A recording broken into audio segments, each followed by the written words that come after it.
Okay, so I tried the simulation.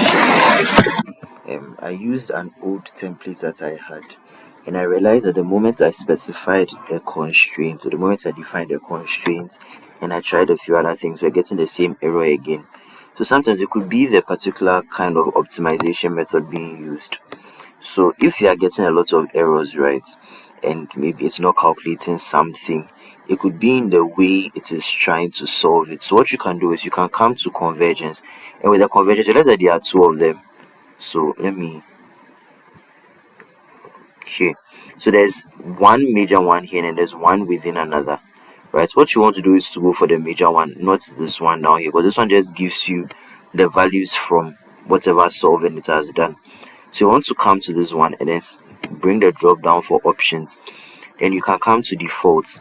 Now under the defaults, you can click on default method and then choose the kind of optimization method you want. So I think I spoke about that. Now if you are still getting errors, what you can do is you can come to methods instead, and then you can modify the parameters for the methods themselves. So let's say I'm working with SQP, right? I can come to advanced parameters, and then I can change a few things here. So maybe I wanted to use a different test option, right? Or one thing that I tried out was I selected this to switch to central difference on convergence failure. So in case it fails to converge, then you should switch from working with the forward difference method to the central difference method, right? Yes. Then I also selected estimate step size automatically. In case the step size that I choose is not good enough, it should estimate it automatically.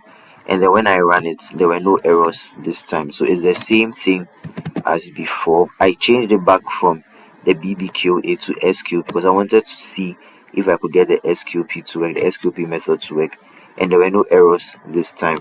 And I didn't even have to come to convergence to see the results. I could see the results from here, right? So these are some of the things you can do. So usually with optimization, it's very easy to have optimization and sensitivity. It's easy to have errors coming in, right? So what you can do is that you can work your way, if it's for optimization, work your way around a particular method being used to do your optimization or to solve your optimization problem.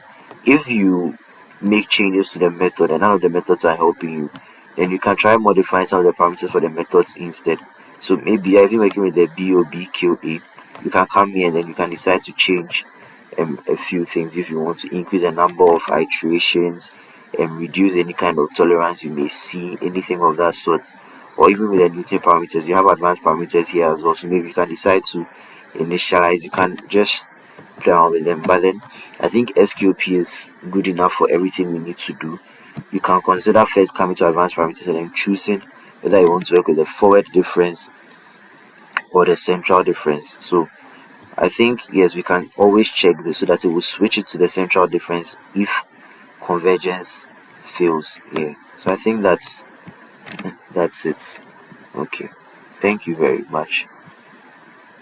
Yeah, I think there are even a few more optimization methods here, so you can try some of these things out too.